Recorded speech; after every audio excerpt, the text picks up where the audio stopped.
vocês. Enquanto a Aniele está tentando postar os slides, eu gostaria de lembrar a vocês aquele que eu... ótimo! Aquele que eu coloquei no grupo do webinário que eu vou fazer isso. Obrigado, Aniele. Que eu vou fazer amanhã. Alguns de vocês me perguntaram se valia, se iria valer hora complementar. Eu procurei saber, a plataforma emite um certificado. E de posse do certificado, vocês vão, né, à secretaria, a SERAC, e podem dar entrada em hora complementar. Tá? Então, amanhã, 10 horas... Na secretaria, na faculdade, né, que você diz? Aquela secretaria que tem quase em frente à sala dos professores, sabe qual é? Sei, aham. Então, aí vai valer hora complementar. Se vocês me perguntarem quantas horas, aí eu não sei dizer, mas a plataforma emite um certificado, o seminário é inteiramente gratuito, né? Mas só pode participar quem tiver inscrito. Eu acho que são 500 vagas, e até hoje, mais ou menos 10 horas da manhã, eu acho que já tinham 350 inscritos, né? Então, é bastante gente. Eu vou falar sobre a incerteza nos dias de hoje e o papel da psicologia, né? Então, eu vou falar sobre sofrimento psíquico, tudo isso. Eu vou falar durante 45 minutos e depois, os outros 45 minutos serão para perguntas, que serão encaminhadas para a caixa de perguntas, que aí tem uma pessoa chamada Amanda, que vai registrar todas essas perguntas e eu vou responder uma por uma, né? Então, eu falo uma média de 45 minutos e para pergunta, para eu responder 45 minutos. Então, caso queiram, serão muito bem-vindos. Bem, vamos começar então. Hoje, o nosso tema é o que é a morte. É um tema que ninguém gosta, é a única certeza que nós temos na vida. Ninguém gosta de pensar na morte, mas nós, profissionais da área de saúde, onde quer que estejamos, nós estamos de frente para a morte.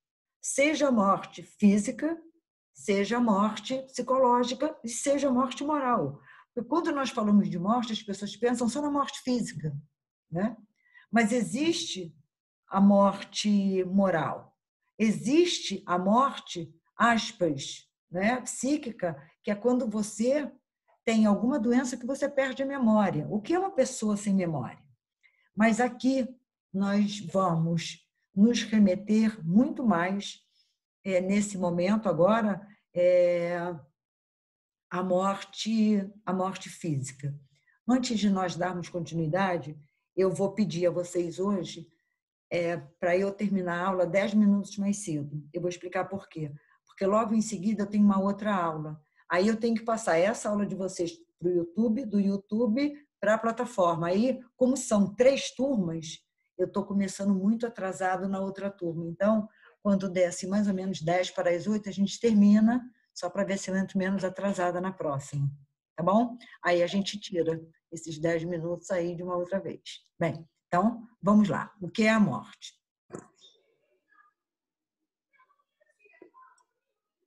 Bem, de acordo com Napoleão Bonaparte, eu acho que é uma definição romanceada, mas que eu acho muito bonito.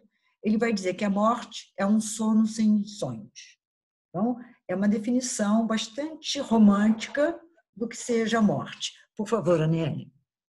E aí, para a gente discutir a morte, eu gosto muito desse filósofo alemão chamado Nietzsche, que ele vai dizer que o homem é o único animal que se machuca nas grades da jaula que ele mesmo criou. Por quê? Porque nós vivemos dentro do universo que nós criamos. Se eu estou aqui em Petrópolis e dou aula na faculdade, é porque eu busquei isso. Se eu sou psicanalista, é porque eu busquei. Então, o que nós precisamos entender é que nós somos responsáveis pelo nosso destino. Nós somos responsáveis pelos nossos fracassos e pelo nosso sucesso. Então, se eu me coloco numa situação difícil, se eu fico me debatendo dentro disso, na realidade, fui eu quem procurei isso. Então, na realidade, peraí, só um minutinho. Só um minutinho, gente. Tá. Na realidade, fui eu quem procurei isso. Então, eu me debato dentro da jaula que eu mesma criei. Não é o outro que nos traz sofrimento, somos nós que nos mantemos em situações que nos causam sofrimento. Não é o outro, meu carrasco, sou eu mesmo. Então, o que a gente precisa pensar, o que a gente precisa entender, é por que nós, muitas vezes, buscamos o sofrimento. Gente, vamos prestar atenção. Nós sabemos que há algumas mídias, não são todas, vamos falar da Globo, que ela dedica horas a falar sobre o número de mortos, ela dedica horas a mostrar o número de covas, que está se abrindo covas para pessoas que não foram ao óbito, caixões. Esses dias chegaram ao cúmulo de mostrar uma senhora ainda viva no chão, em cima de um saco preto. Ela já estava em cima do saco, porque eles já estavam esperando que ela morresse. Isso foi um fato. Isso não é invenção da minha cabeça. Quer dizer, o que há com o ser humano que ele se alimenta, né, da morte? Ele se alimenta do que acontece com o outro, não com ele. Então, eu digo sempre isso. Por que a gente tem necessidade de assistir essas coisas? Então, nós ficamos nos debatendo dentro de uma realidade que nós nos colocamos dentro.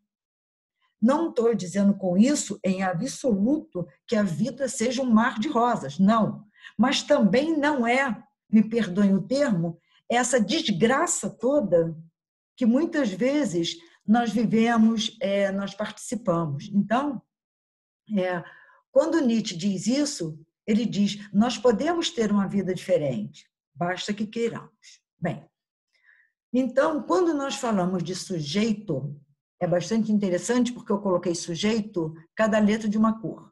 Não há dois sujeitos iguais, né? Somos todos diferentes, não somos iguais. Por mais que as pessoas sejam gêmeas univitelinas, elas são diferentes.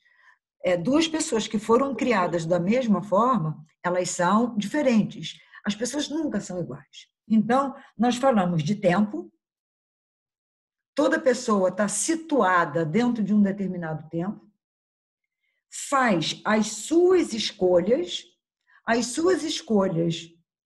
vão redundar numa construção de mundo que é a minha existência, que é a existência de cada um de vocês. Então, o que nós fazemos? Nós temos um projeto para a vida da gente, que são a escolha que nós fazemos. Por que vocês escolheram estar em plena sexta-feira assistindo aula de bioética?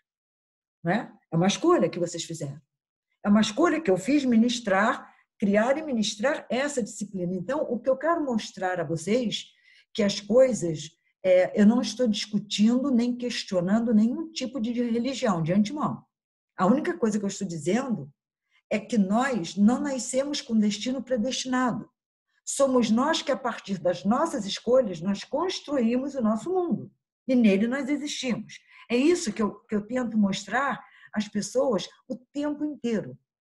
Então, eu construo, e é nesse mundo que eu vivo, porque o homem, ele não é pensamento. Ele deve pensar antes de agir, mas ele precisa fazer as suas escolhas certas, porque essas escolhas serão transformadas em ações. Então, não adianta eu escolher ser professora de bioética, criar essa disciplina e não abrir a disciplina. Não adianta eu acreditar na caridade e não ser uma pessoa caridosa. Então, eu sou não aquilo que eu penso, eu sou aquilo que eu faço.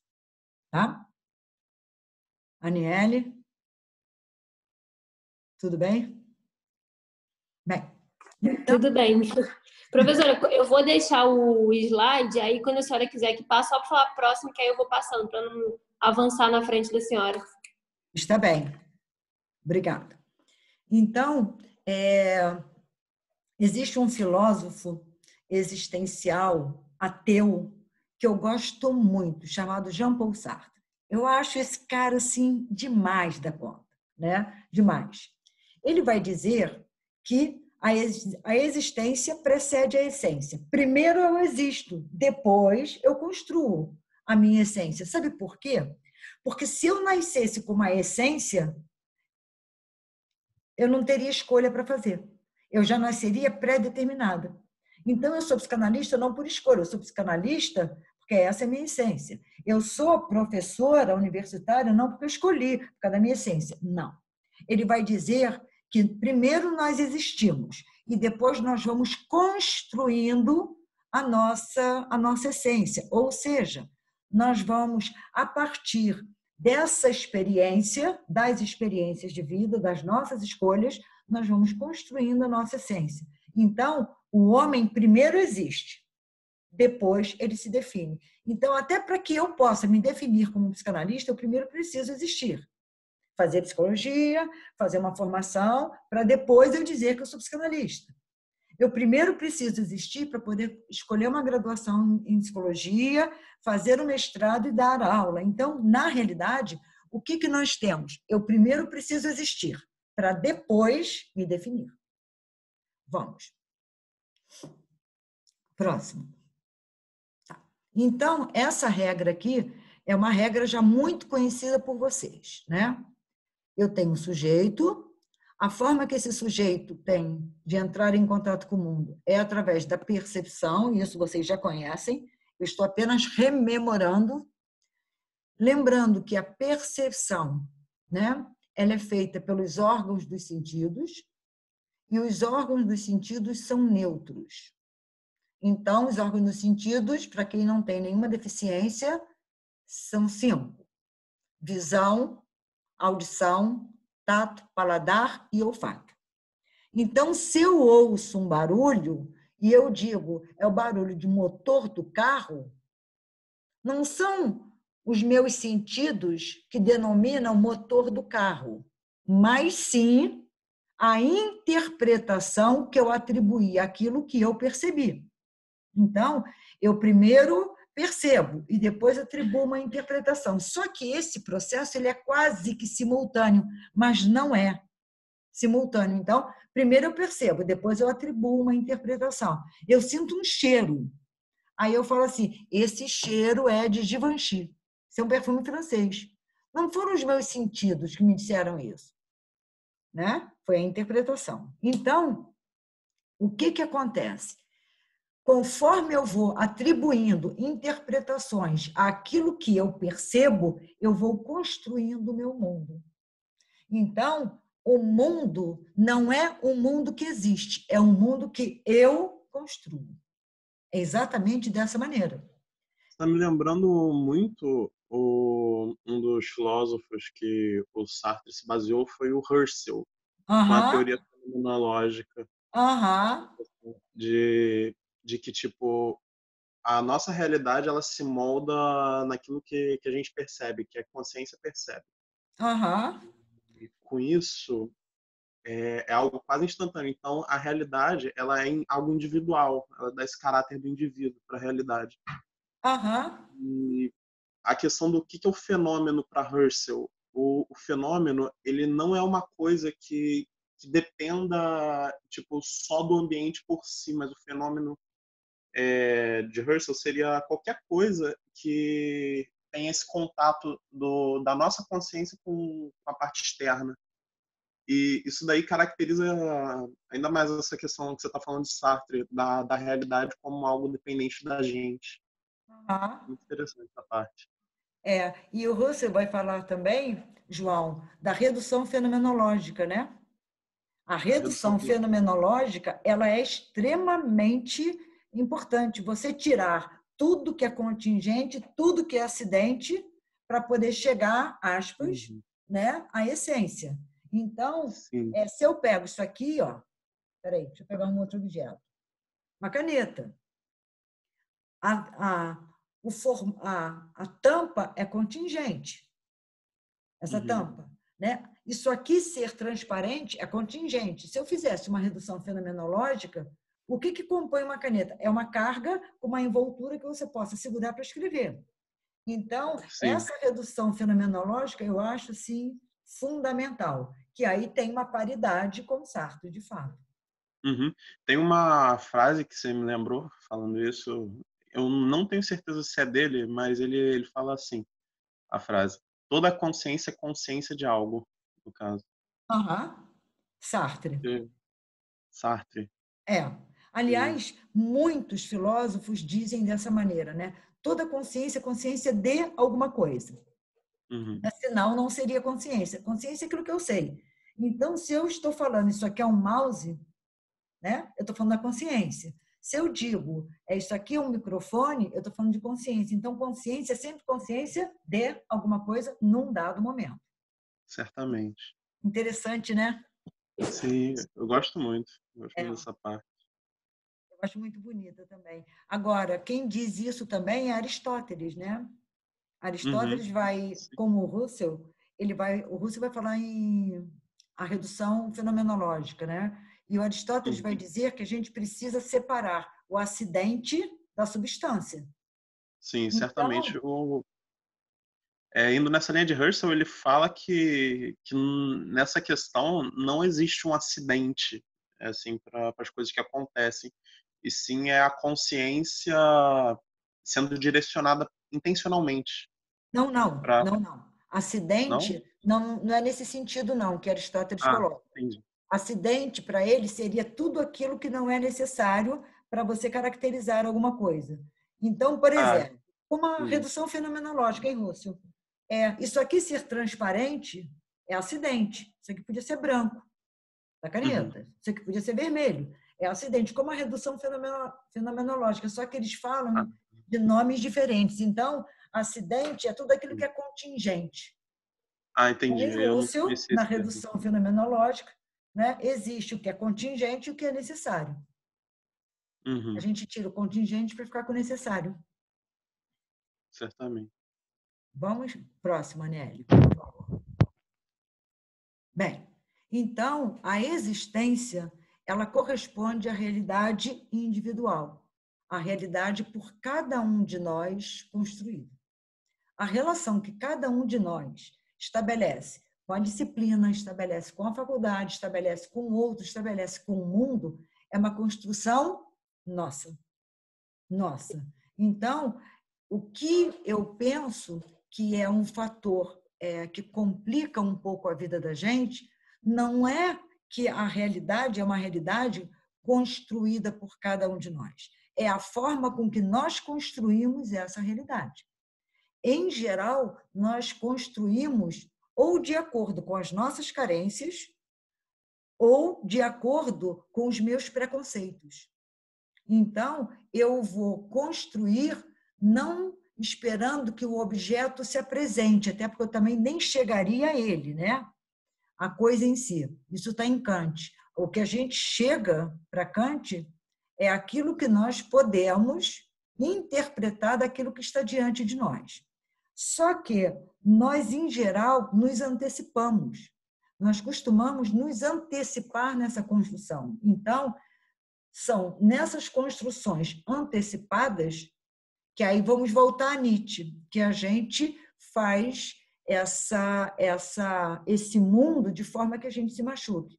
Por exemplo, você pegar um aluno que acabou de entrar na fase, né, agora somos unifase, que acabou de entrar na fase, pergunta a ele sobre a unifase.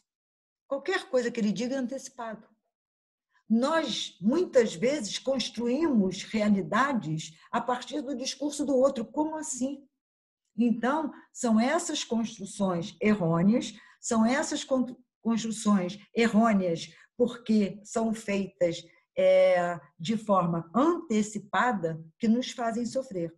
Então, muitas vezes, não é o outro, sou eu mesma. Eu construí o outro, ou a situação, ou uma instituição, qualquer coisa que seja de forma antecipada, e depois eu quero que essa construção corresponda àquilo que eu quero que ela seja. Isso que é complicado. Professora, eu posso dizer que a gente acaba criando verdades na nossa cabeça, né? E certamente. Que, de fato, né? Certamente. Porque quando eu falo, Aniele, de construções, eu não falo só do mundo externo, não, tá? Daquilo que está ao seu redor. Eu falo de cada um de nós. Né? Qual é a Virgínia que eu construí? Eu correspondo à Virgínia que eu penso que eu sou? Então, é isso que nós precisamos. Por que eu estou fazendo esse caminho? Para a gente pensar qual é a construção que nós temos da morte. Né? Bem, que gracinha. É sua sobrinha? É? É aquela que foi na aula primeiro dia, lembra? Lembro. Bonitinha ela. Que gracinha. Tudo bem com você? Que gracinha. Tá. Oi. Olha quem que eu resgatei hoje. Cadê? Tirei do esgoto. Cadê? Ai, que pequenininho. Muito bonitinho. Só um mês, gente. Ai! Aqui em casa a gente... Não tô vendo. Aqui, ó. Não, mas é que eu não vejo todo mundo. Eu só vejo a Giovana, o João Vitor e a Aniele. Você pode passar para a esquerda ou para a direita o negócio que você vai ver as outras pessoas. Ou voltar para a página inicial que a imagem é direcionada para quem está falando. Mas quem está falando? Lindo. Muito bonitinho. Ai, gente, que horror. Eu não estou conseguindo. É o quê? É um cachorrinho? É um gatinho, filhote. Ai, que abandonaram ele e aí fiquei de meia-noite até 1h da tarde tentando tirar ele de dentro de um cano que ele entrou pro esgoto. Aí cheguei agora há pouco do veterinário. Mas ele tá bem? Oi? Ele tá. Agora eu estou vendo, Tainá, que lindo que ele é. Ai, que lindo. É um pestinha, sabe? Muito bonitinho. Gostei, muito lindo. A gente aqui em casa, semana passada, a gente resgatou uma preá. A gente tá cuidando. Preá. E onde estava, João, a preá? Preá, ela estava com uma pata quebrada aqui no quintal de casa. Aí a gente está cuidando dela com capim. Por enquanto, em algumas vegetais. Até ela se recuperar. Muito bonitinho também. Aí, como a gente não sabia se era macho ou fêmea, a gente deu o nome de bolota. Aí é ou bolota ou a bolota. Entendi. Ai, que legal. Belíssima a atitude de vocês. Né? Tanto do gato quanto da preá. Parabéns, eu fico muito feliz. Minha madrinha. Muito provavelmente foi um dos gatos daqui de casa que trouxe. Sim. Aí a gente tem que cuidar. Pra ficar bem, pra não morrer também. Porque muito provável que tenha. Tem um monte de preá no terreno aqui do lado de casa. Mas voltando para o tema da matéria, uma questão que você estava falando dessa questão do universo observável, daquilo que a gente não observa, é a conceituação de antirrealismo, né? Que para tipo descrever qualquer posição que tipo tá além daquilo que a gente possa observar como uma concepção de realidade. Se aquilo é algo de fato real ou como algo que não é real de fato. Me dê um exemplo, João. É tipo aquela questão, vamos supor, você caiu uma árvore, ninguém tá lá para experienciar essa árvore. É certo falar que ela fez barulho quando ela caiu? Por exemplo, se ela gerou alguma experiência sensorial para qualquer pessoa, sendo que ninguém estava lá para experienciar. Mas aí o Kant vai dizer que qualquer fato só tem sentido se houver um observador. Exatamente. Então, quando a árvore caiu, você não estava lá, né? Você não estava. Mas quando a pessoa... Aí você chega e vê a árvore caída. Aí você vai atribuir uma interpretação. Só que aí, a partir desse momento, você experienciou. Exatamente. Isso está em Kant. Muito interessante isso, né? Porque se houver um fato e não houver uma pessoa, pelo menos, para atribuir uma interpretação ao fato, é como se o fato não tivesse acontecido, né? Sim. E se houver 5 pessoas, por exemplo, observando o mesmo fato, ele se transforma em fenômeno, porque fenômeno é a observação do fato. Então, o que é o fato, na realidade? É o fenômeno em movimento. Uhum. Né? Aniele, pode passar, por favor. Bem, e o que nós temos hoje na idade contemporânea? Né? Do final do século XIX, para cá. Nós temos o consumismo, a descartabilidade, o imediatismo, o individualismo, a volatilidade, mudanças, ausências de pontos de referência duradouros, porque hoje tudo é muito rápido, né? Identidades passageiras. Então, a identidade do sujeito não é mais o ser, é o espetáculo do ter. Então, hoje, não é só nem o dinheiro, né? Hoje também é ter visibilidade, é o sujeito estar visível. Visível onde? Nas redes sociais. Então, o que é consumismo? Para Bauman, consumismo é quando o consumo é a razão da sua existência, porque consumir todos nós precisamos. Quanto mais eu consumo, mais eu preciso descartar. Quanto mais eu descarto, menos apego eu tenho às coisas, menos cuidado eu tenho. Até porque hoje tudo é muito descartável, tudo hoje foi feito, de fato, para ser descartado. Então, a durabilidade das coisas, em geral, é muito pequena, em geral. Né? Hoje nós ligamos o nosso laptop. Se ele não entrar imediatamente, você diz assim, nossa, que demora. Não tem 1 minuto, mas você já acha que está demorando. Somos individualistas. Nós pensamos muito pouco no outro. Nós pensamos mais em cada um de nós mesmos. Né? Primeiro eu, segundo eu, terceiro eu, depois o outro. Tudo é muito volátil. Volátil por quê? Porque as mudanças elas acontecem de forma muito rápida. Né? A ausência de pontos de referência duradouros, como nós tínhamos na Idade Moderna, hoje nós não temos, e as identidades são passageiras, né? As pessoas não têm mais as suas convicções, as suas certezas, né? Certeza em termos de convicção, fazer o bem pelo bem, ser moral por ser moral, enfim, hoje é tudo muito, muito rápido. Então, essas questões passaram, na realidade, de uma realidade material, não que nós não sejamos, né? Porque nós somos matéria e pensamento, mas nós passamos de uma questão material, de uma questão de lidar com as coisas com essa caneta, com o copo descartável, essa mesma descartabilidade nós levamos para as relações interpessoais. O que isso quer dizer? Quer dizer que eu faço parte de um grupo. O grupo me aborreceu, me contrariou, eu saio do grupo. Eu converso com alguém no WhatsApp, me aborreceu, eu desconecto o outro. Então, a gente conecta e desconecta o outro com muita facilidade. O nome disso é descartabilidade.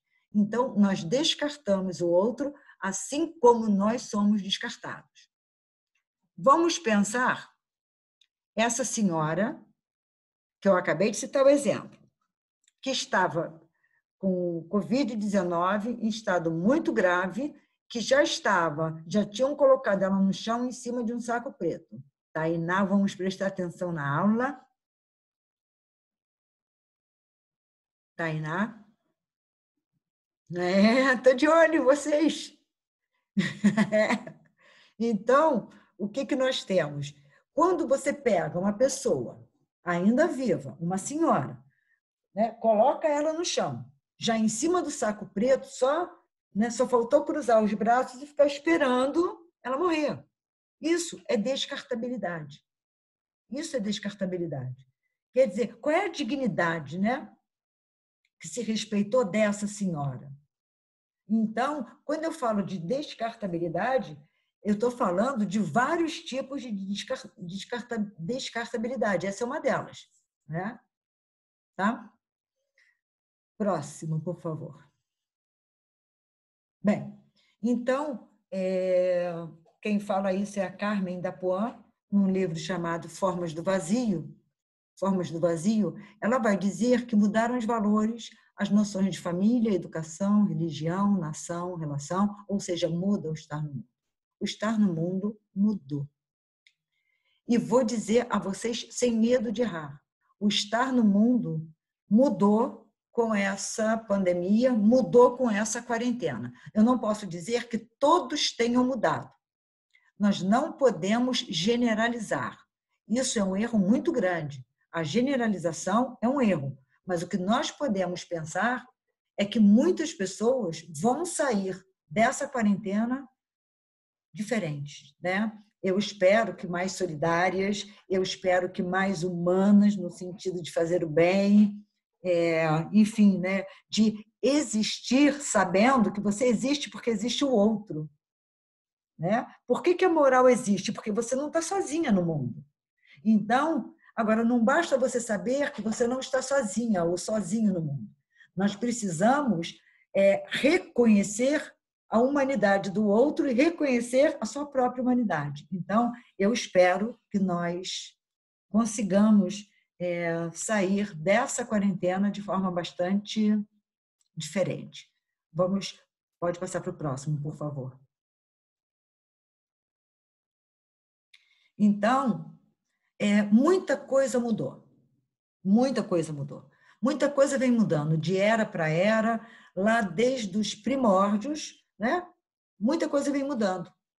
Agora, não muda o medo, o não entendimento e a não aceitação do homem frente à morte. Muita coisa mudou. Mas quando o homem é colocado... Não, o anterior mesmo, Aniele, por favor. Isso, obrigada. Quando o homem se vê diante da morte, por quê? Porque a gente não vive pensando na morte. Mas essa pandemia, o que ela faz? Ela te coloca cara a cara com a morte. O outro foi contaminado. Você vai ser? Se você for contaminada, você vai resistir? Você vai sobreviver? Então, na realidade, a morte é um elemento que todo mundo entra século, sai século, e as pessoas, né, temem a morte. Não tem uma aceitação, porque a morte é o processo natural da vida. Nós não nascemos para morrer, mas morrer faz parte da existência. Mas quem é que aceita? Quem é que quer? Ninguém, né? O próximo, por favor. Bem, então, porque o que a morte traz? A morte mostra, com nitidez, a finitude do homem. Todo homem é mortal, independentemente de raça, gênero, posição política, posição financeira, gênero, identidade sexual, não importa. Todo homem é mortal. E me parece, né, que, às vezes, as pessoas elas sabem disso, mas sabem de uma forma bastante... Mas sabem de uma forma bastante estranha, né? Por quê? Porque não é necessariamente um saber racional, é um saber emocional. Então, eu sei que todos nós somos finitos. Vocês podem dizer, nós também sabemos. Eu vou dizer, mas você diz assim, nossa, eu estava atravessando a rua, veio um carro, quase me matou. Nossa, que susto. Ué, mas você não sabe que você pode morrer? Mas aí o teu emocional, por quê? Porque sempre que nós pensamos na morte, mas ela está distante da gente, é uma coisa. Quando, de alguma forma, ela está próxima a gente ou próxima a alguém que nós gostamos muito, aí nós vemos de uma outra forma. Tá? Vamos, Aniele, por favor, pode passar. Entretanto, a morte ela é inevitável. Certeza de que um dia a vida chega ao fim. Ponto. Então, a morte ela é inexorável, ela é inevitável. ela chega ao fim. Eu soube faz um tempo já, não sei quanto tempo faz, que o Walt Disney, antes de morrer, ele estava muito doente. Antes de morrer, ele pediu para ser congelado, porque o dia que descobrissem a cura para a doença dele, ele seria descongelado e tratado. Eu já procurei ver se isso procede, mas nunca tive uma confirmação oficial. Mas eu vou dizer a vocês, imaginem que esse homem, Walt Disney, conseguiu ser congelado vivo. Vamos imaginar que faça 50 anos que ele foi congelado vivo. Descobriram a cura para a doença dele e aí descongelam ele hoje. Gente, isso é um dilema ético muito grande. É como se ele tivesse dormido, vamos imaginar, 50 anos, e quando ele abre os olhos, o mundo é outro. As pessoas são outras. Muita gente da família dele já morreu, né? Então, isso é um dilema ético muito grande mesmo, né? Vai ser, quer dizer, são hipóteses, obviamente, um choque de realidade, né? Você dorme, o mundo está de um jeito, quando você acorda 50 anos depois, você não reconhece mais as pessoas. Aí você já tem bisneto, já tem, e aí você se sente perdido. Quer dizer, então, isso, será que eticamente é aquilo que eu sempre repito, né? E vou repetir até o nosso último dia de aula. Não tenho a menor dúvida disso.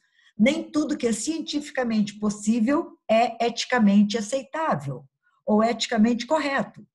Então, isso é eticamente correto? É eticamente aceitável? Porque possível cientificamente me parece que é. Né? Ele está lá, congelado. Bem, o que ele tentou com isso? Evitar a morte, ou seja, evitar o inevitável. Né? Vamos. Bem, e aí, esse escritor... Posso dar um adendo? Eu não acho que o Walt Disney ele tenha tentado evitar a morte. Eu acho que ele simplesmente não quer morrer daquela maneira. Quer o quê? Eu não acho que uma pessoa ela se congela por não sei quantos, se congelaria por não sei quantos anos para evitar morrer. Sim, às vezes ele quer ressignificar a morte, o significado de morte para ele. Porque para ele, tipo, morrer não deveria ser, por exemplo, uma doença, às vezes. Às vezes ele quer ressignificar o ato de morrer. Mas a gente só ressignifica se nós estivermos vivos e com a consciência organizada, né? Com o aparato psíquico organizado. De outra forma, não tem como ressignificar qualquer coisa que seja, né, João? Porque ele, se é que isso é fato, porque não se tem confirmação oficial dessa história, né? Alguns dizem que isso não passa de uma ficção, que de fato ele morreu. Outros dizem que ele foi congelado. Não me custa muito a crer, não estou afirmando que ele tenha sido congelado, porque o homem, né, tem feito muita coisa. Agora, eu penso que isso aí é uma questão ética muito séria. Se você pegar, por exemplo, não sei se foi com a turma de vocês que eu estava discutindo, uma mulher que ela morava no lixão, e aí tem um programa, não foi na turma de vocês? Eu tô ligado. Ela teve uma questão identitária ali muito grave. Imagina o cara 50 anos depois, né? Certamente. Só para vocês terem uma ideia, quando eu sofri um acidente, eu tinha 15 anos, eu fiquei algum tempo em coma, né? E depois fiquei sem memória até a memória voltar. Imagina o que é você dormir e acordar, sei lá, 2 meses depois. Eu não entendia por que o tempo tinha passado, eu não entendia por que eu tinha perdido as aulas, porque para mim é como se eu tivesse dormido e acordado no outro dia.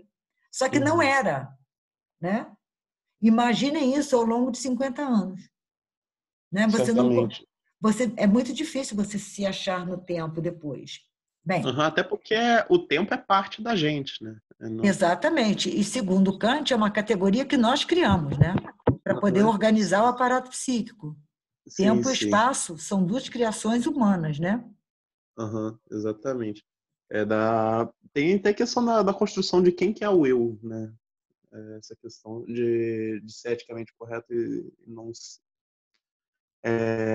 para uma pessoa se deslocar, tipo, por um tempo muito prolongado, significa mudar a si mesmo. Por menos Aham. Não tem que jeito. não tem jeito. A pessoa vai estar sendo mudada, ela vai ser outra pessoa depois que ocorrer esse deslocamento no tempo. Aham. É a mesma coisa para viagem no tempo, só que o método é diferente. Um se congela, o outro simplesmente vamos supor, não existe um fenômeno de viagem no tempo sem falar de mudança do indivíduo. Não, a mudança ocorre a cada segundo, né? Exatamente. A gente Uhum. sai diferente dessa aula, né? Uhum. Pensando diferente, com conhecimento a mais, com uma visão de mundo diferente, Sim, sim. até porque a gente, às vezes, só considera as grandes mudanças, né? Mas o que essa pandemia faz, por exemplo, é mostrar que a mudança ela só foi abrupta, porque nós Uhum. estamos diferentes a cada minuto, né? Mas Uhum. a pandemia vem nos mostrar que essa mudança, ela na realidade, ela pode ser abrupta, entendeu? Uhum. Você está, assim, ao meu ver, você está seguindo uma linha, literalmente, tipo, como um indivíduo que passa o tempo para afirmar que, tipo, as pessoas mudam a cada segundo, mas, por exemplo, no caso de um indivíduo que se congela, o tempo não vai ter passado para ele, vai ter passado para quem está do lado de fora. Exatamente, exatamente, exatamente, concordo plenamente. É por isso que ele vai entrar em choque, porque se o Uhum. tempo não passou para ele, e ele quando volta, né, o mundo vai estar muito diferente, é exatamente aí que está o choque. Certamente. Não tem, João, a menor possibilidade, é exatamente isso. O tempo Uhum. para ele não passou. É a mesma coisa quando você dorme. O tempo para você, quando você dorme, ele não passa. É que quando você acorda, você olha a hora e diz, nossa, já são 7 horas. Mas você não sentiu, não percebeu a passagem do tempo. É como ele congelado. Então, Sim. não é uma questão de passarmos o tempo, é uma questão de atribuirmos sentido através de atividades e pensamentos a essa passagem no tempo. E eu acho que é muito fantasioso também o imaginário do indivíduo que se gostaria de se congelar, porque ele está se congelando, criando uma perspectiva de algo que não existe, que é o futuro. Ele Aham. está criando um ideário, assim, tipo, ele está idealizando algo que vai. João? João? Oi, Tinha alô. caído. Oi, Sim. A internet voltou. aqui é muito ruim. Mas Eu é estava isso mesmo, falando, é o sim. imaginário que todos É, nós temos, né? uhum. Essa disposição do indivíduo de não responder por si mesmo e, tipo, colocar nas mãos de outras pessoas algo, tipo, o futuro dele. Aham, É, exatamente. e a partir do momento, por exemplo, vamos supor, eu quero me congelar para ver carros voadores. Aí bate 40 anos, volta o nazismo. Aí, pô, Aham, seria um fato de realidade que, tipo, não depende de mim algo me congelar. aham, E aham. sim uma fantasia que a gente está criando do futuro. Exatamente. Qual é a fantasia, né, de uma pessoa se congelar? Que primeiro Exato, vão descobrir a cura para a doença e quando ela exatamente. voltar, sei lá, que ela vai dar continuidade à vida como era antes, né? Aham. Penso, talvez, não sei. É difícil. Agora, quando a gente fala assim, nós ficamos, obviamente, no campo das hipóteses, né? Porque o Com ideal certeza. seria, a gente perguntaria, o que você pensou do mundo, né? Será que ele Uhum. deixou alguma carta justificando isso, né? Bem, Sim. A gente faz muito isso da gente trazer um eu do passado para o futuro quando a gente faz, por exemplo, aquelas caixinhas que a gente escreve uma coisa e desenterra uns 10 anos no futuro. Que eu fiz isso acho que umas 3 vezes, assim, tipo, mas tipo, 5 anos assim, enterro o negócio, assim, aquilo tá esquecido, aí marca um dia para retirar aquilo, para trazer um indivíduo do passado para o presente. Aquele Aham, indivíduo que está representado naquela carta é completamente diferente do que o de hoje, no caso. aham. Então, esse choque de realidade que, por exemplo, um eu do presente tem ao se deparar com um eu do passado, às vezes é muito grande também. É, mas aí eu sigo o caminho muito do Freud e da física quântica, né? O Uhum. passado, quando eu trago, quando ele vem, é porque ele não é passado, ele é presente, né? O que é Presente, certo. passado é aquilo que você não lembra mais, você tem que fazer um esforço grande. Agora, Aham. aquilo que você viveu há 10 anos, se até hoje te vem à memória, é porque não é passado, é presente. Então, Sim. essa organização do tempo, passado, presente e futuro, ela é muito interessante, né, para a estruturação da linguagem. A linguagem Aham. é estruturada em cima desses 3 tempos, né? Mas Aham. Eu estava tratando o presente como um futuro do pretérito agora, nesse caso. entendi. É porque é assim que a gente faz, né? É, exatamente. Bem, então, esse Buscaglia, ele vai dizer o seguinte: a morte nos ensina a transitoriedade de todas as coisas. E o Freud vai dizer, né? Num texto chamado Sobre a Transitoriedade, é um texto pequeno, ele vai dizer o seguinte: não deixamos de admirar a beleza de uma flor, porque sabemos que em breve ela vai murchar. Então, a gente não deve deixar passar a beleza dos bons momentos, a beleza da natureza, a beleza da vida, porque nós sabemos que um dia ela vai acabar. Então, é necessário que a gente possa viver, né? Viver de fato os momentos, viver as situações. E um dos elementos que mais atrapalha o sujeito a viver de fato, a experienciar é esse deslizamento na cadeia do tempo que o sujeito faz. Como assim? Vocês vão me perguntar, eu vou dizer simples. Por exemplo, eu estou aqui dando aula e pensando assim, depois que eu terminar essa aula, eu tenho uma outra aula. Aí eu estou na outra aula pensando assim, depois que eu terminar essa aula, eu vou tomar um banho, vou jantar, vou dormir, porque amanhã eu tenho um webinário cedo. Eu nunca estou no tempo presente. Nunca estou no tempo presente. Então, se eu nunca estou no tempo presente, eu estou nesse deslizamento, eu não estou conseguindo, de fato, me apropriar do momento. Eu não me aproprio dele, porque no que eu chego a ele, já estou pensando no próximo. No que eu estou no próximo, já estou pensando no subsequente. E nós costumamos, há exceções, obviamente, há muitas exceções, mas nós não nos apropriamos, não é do tempo, é da situação que nós estamos. Quando nós estamos numa dada situação, você já pensa na próxima. Quando você está na próxima, você já pensa na próxima. E esse é um dos elementos que faz com que a ansiedade aumente muito. Por quê? O que é a ansiedade? A ansiedade é um sentimento, é uma preocupação, né?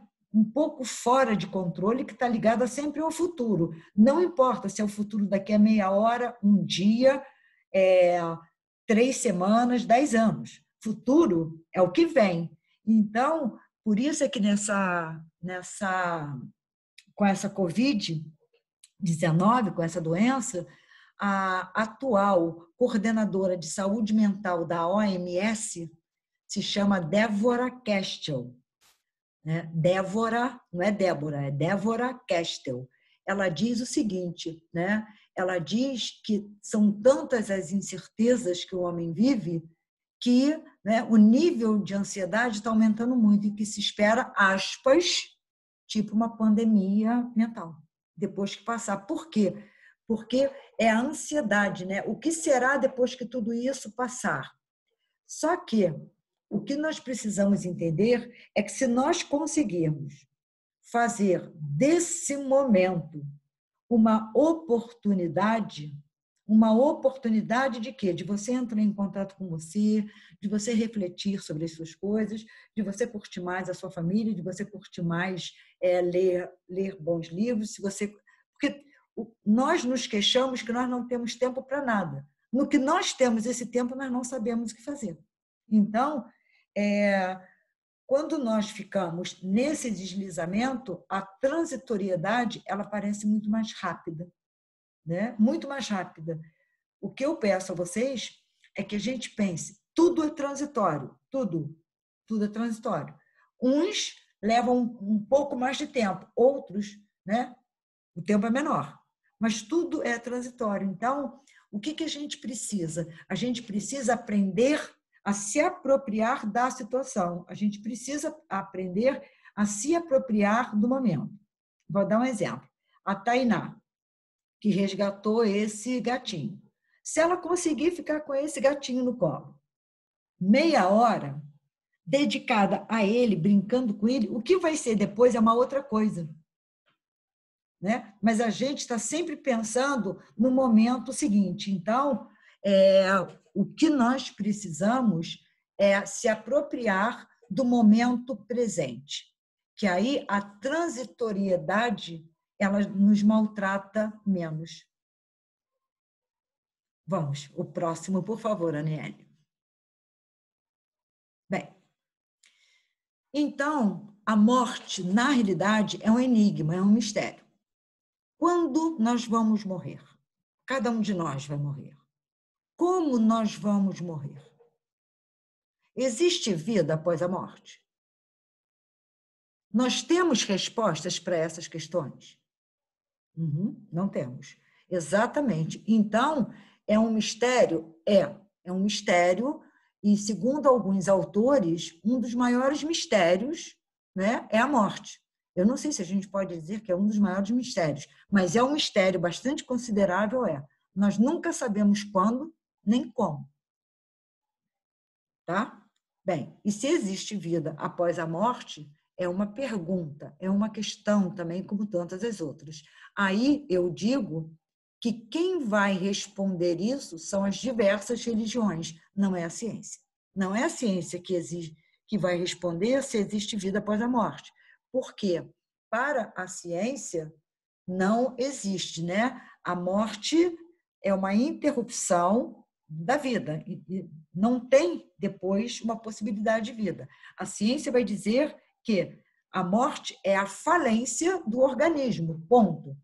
Agora, é óbvio que nós temos a ciência e nós temos também as religiões.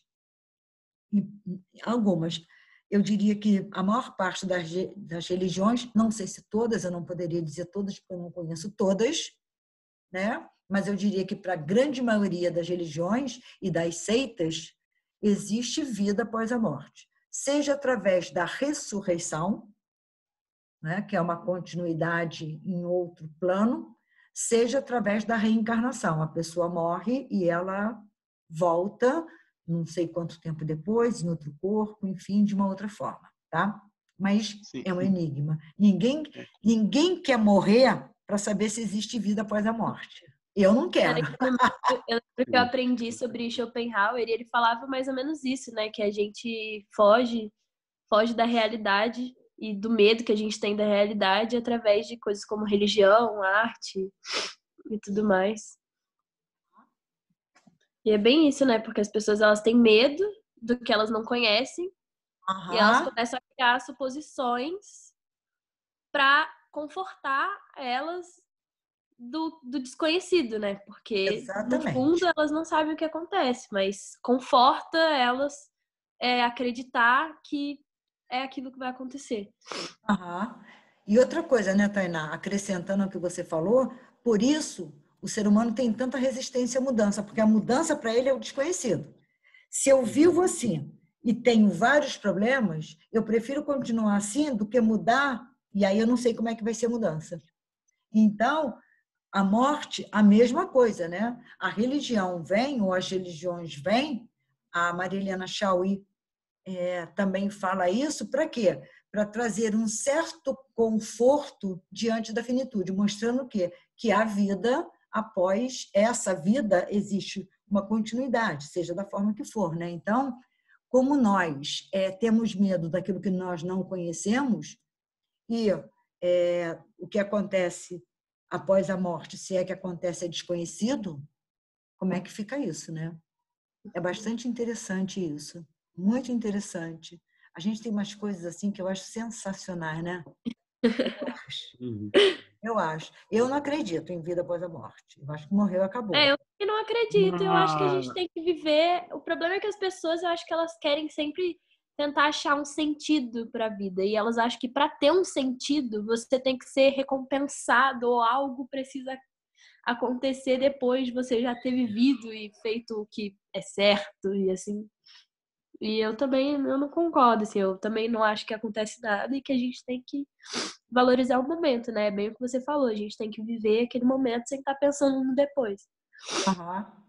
Eu acho também, né, falando nessa questão de religião, eu acho que elas doutrinam, não no sentido negativo da palavra doutrinar, mas nesse sentido de, tipo assim, as pessoas fazerem as ações pensando assim, eu vou fazer o bem porque eu vou ter o céu, se eu fizer o mal eu vou para o inferno. Então também é uma forma do ser humano ser controlado, né? Ele se tornar agressivo, mal e tudo mais, né? Apesar de novamente, voltando à ideia de capitalismo.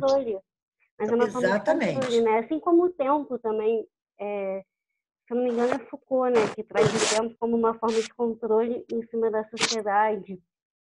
E várias questões, né? É só você procurar. Tem um livro do Foucault chamado As Palavras e as Coisas, que ele também trata sobre isso. E também no livro Vigiar e Punir, né? Ele fala muito sobre isso. Agora, é interessante nós observarmos que as religiões, elas exercem um papel fundamental, exercendo uma espécie de freio a essas tendências agressivas e violentas do sujeito. O controle populacional, né? Então, assim, antes, quando não tinha lei, o que tinham era as crenças, assim, né? Eu acho que não só isso também, mas um conforto, né? Eu acho que a religião, ela dá muito esse conforto. Porque, por exemplo, se a pessoa passa por uma situação difícil na vida, você justifica aquilo em nome de Deus. Se ela vive uma condição que ela passa fome, alguma coisa assim, você sempre justifica. Isso tem um propósito. Então, a religião, ela conforma muito o ser. Então, acho que é uma coisa que está extremamente ligada ao ser humano. Acho que a gente nunca vai conseguir viver numa sociedade sem religião. O ser humano, ele vai estar sempre em busca de algo que conforte ele, que traga paz, uma certa segurança, né? Mas, por outro lado, eu também acho que a religião, ela não só conforta, né? Eu acho que ela desperta medo nas pessoas. Exatamente o medo de você ser punido depois, entendeu? Eu acho que ela é, sim, punitiva em algumas, né? Não, com certeza. Com certeza. Porque, olha só, segundo a psicanálise, eu sou psicanalista, segundo Freud, eu sou freudiana, ele vai dizer que as religiões têm várias funções. Uma delas é frear essa violência, porque é pecado, porque se você tem sempre algum tipo de punição. Segundo, somos todos irmãos em nome de Cristo, somos todos irmãos em nome de Alá, de Buda. Você tem ali o sentimento de pertencimento. Então, ela traz um conforto nesse sentido. E terceiro, é que elas dão a você a ilusão de eternidade. Se existe vida a partir da reencarnação ou a partir da ressurreição, vai acabar aqui. Mas ou você volta para cá, ou você continua a vida em outro lugar. Então, o Freud vai mostrar a importância das religiões assim, nesse sentido. Por quê? Porque o homem é naturalmente violento. Né? O homem é naturalmente violento, como eu já mostrei a vocês. Nos detalhes, eu não estou falando de violências maiores, né? Eu estou falando de violências pequenas. É você, aquele empurra para entrar no ônibus, é você estar sentado, ver uma senhora, você finge que não está vendo, ela continua em pé. Então, o que nós temos? Nós temos que nós somos egoístas e agressivos, alguns num grau muito maior, outros num grau muito menor. E as religiões, em geral, elas ajudam a dar, por um lado, um freio, por outro lado, elas te confortam, né? Então, as religiões, elas têm essa função, e algumas seitas também, como a seita budista, por exemplo, como o hinduísmo, por exemplo, elas têm essas funções. Mas vamos lá, gente, por favor, Daniele, o próximo. Eu queria fazer também um adendo, né, nessa Sim. questão da vida. Porque, tipo, a gente tá falando de vida aqui, eu acho que é pelo menos uns 15 minutos, e a gente até agora não definiu o que é vida. Aham. Nisso, tipo, muitas pessoas, assim, pelo que eu tô vendo, o que vocês estão falando, assim, tá parecendo que a vida, ela tá indo para algo do viver, e não da vida como uma matéria. Vocês estão seguindo uma linha de que a vida é algo que pode transcender o material para ir para o consciente e inconsciente. Pelo que eu tô reparando. Que a vida, ela tá nessa questão da construção da identidade que muitas religiões interpretam como uma alma ou um princípio vital. Indo nessa linha de raciocínio, está sendo definido que a vida está sendo algo que é uma comunicação do nosso indivíduo com o meio externo. E não necessariamente dependente do outro. O que eu estou querendo chegar? Que a gente pode se referir à vida tanto como essa questão da alma, daquilo que molda a consciência, como a vida como a nível celular. Por exemplo, porque a gente fala que uma célula é vida. Ai, gaguejei. É vida. Só que a gente pode falar que, tipo, por exemplo, nós estamos vivendo, por exemplo, uma pessoa que, por exemplo, está sem consciência e só está sendo mantida por meio de aparelhos, está vivendo de fato. Vocês estão conseguindo entender onde eu quero chegar? Sim, só que eu não concordo com o que você está dizendo, porque ainda há pouco mesmo eu falei que ninguém existe sozinho. Ninguém. Então, não dá para pensar numa existência isolada. Obviamente que não dá para se pensar numa existência isolada, né? Concordo. Então, nós somos seres que dependemos das trocas com outros seres humanos, com a natureza, enfim, com tudo isso, né? A gente não... Isso, qualquer corrente, qualquer sistema de pensamento filosófico ou psicanalítico vai dizer a mesma coisa. Nós não somos seres, né, independentes. Nós dependemos das trocas.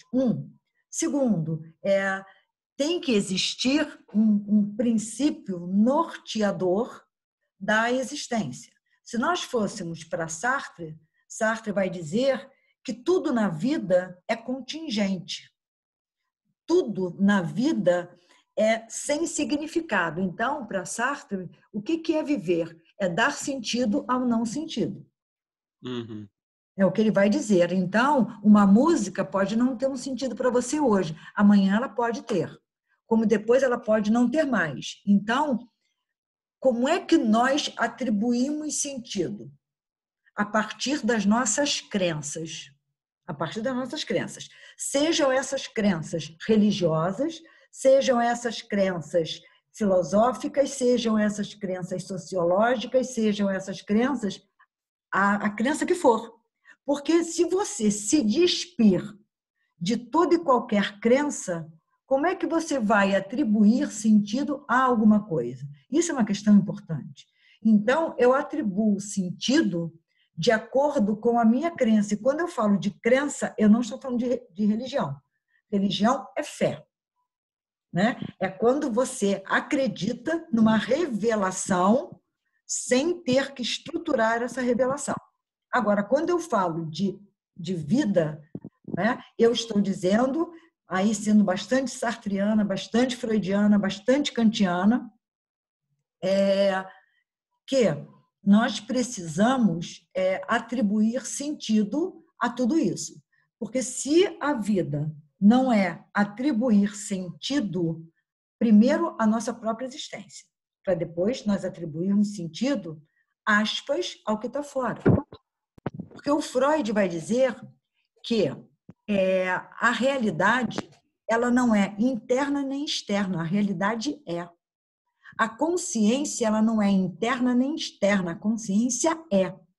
Então, é nessa intersubjetividade. Isso é que a gente precisa entender.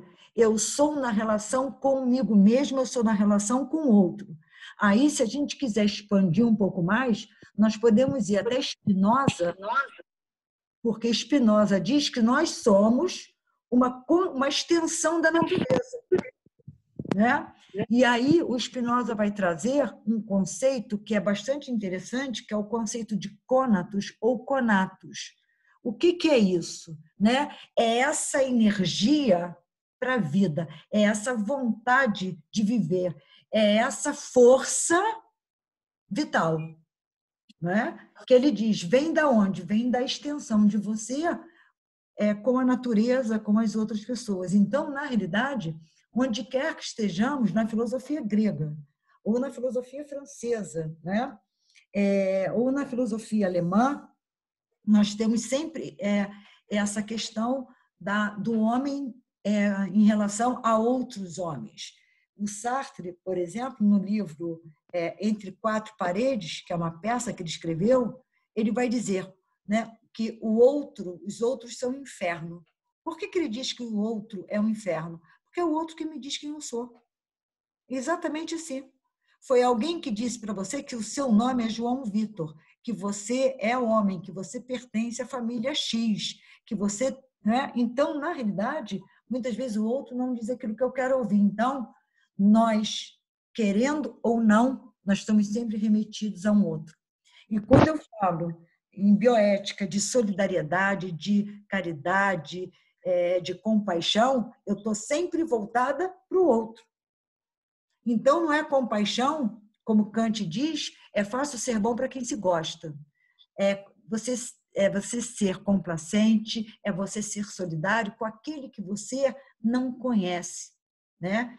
Que é, pelos livros sagrados, amar ao outro como a ti mesmo. Né? Então, é eu fazer o bem sem saber a quem. Como é que a gente faz isso? Quando eu dou o sangue, por exemplo.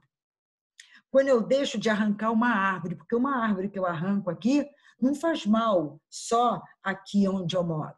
Faz mal à cidade de Petrópolis, que por extensão ao estado do Rio de Janeiro, que por extensão ao Brasil vai por aí fora. Então,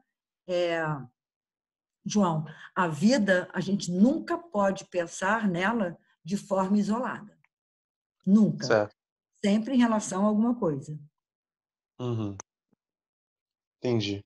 Gente, eu estou sentindo calor. Eu acho que eu falo muito, estou com blusa de manga comprida. É Rio de Janeiro, né? Vamos lá, Vamos Nossa, lá. eu tô morrendo de frio aqui em Petrópolis. Fui ali agora buscar uma pizza que chegou, eu quase morri. Vamos lá. Pode passar o próximo, por exemplo, por favor? Bem, e aí a poetisa Safo, que nasceu em Lesbos, uma ilha grega, ela tô ligado. se a morte fosse um bem, os deuses não seriam imortais. Então, se os deuses são imortais, aspas, a morte não é um bem. Né? A morte, aspas, de acordo com algumas religiões ou algumas formas de entendimento, é um castigo. Né? Então, o homem é finito, ponto. O homem tem uma finitude, como e quando ele não sabe, mas ele sabe que ele é finito. E aí, quando a gente diz, né, estava precisando, descansou, né? Isso é certo, isso é legal. A partir de que ponto de vista você está dizendo, que legal, né? Que legal não, o outro faleceu, mas ele estava precisando descansar. Como assim, né? Ele estava precisando descansar. Então, na realidade, a gente tem que tomar muito cuidado com isso, porque a morte, ela não é, na realidade, um bem, né? Porque todos os deuses, a princípio, são imortais. Vamos, Aniele. Bem, a possibilidade de nossa própria morte nos apavora, né? A morte do outro também nos apavora, porque nos coloca diante de nossa própria morte. Quando eu fui ao velório da Rafaela, daquela moça que trabalhava no Centro Cultural, que faleceu, eu fui ao velório dela. Eu olhei, cheguei lá, olhei e pensei, né? 23 anos, essa moça.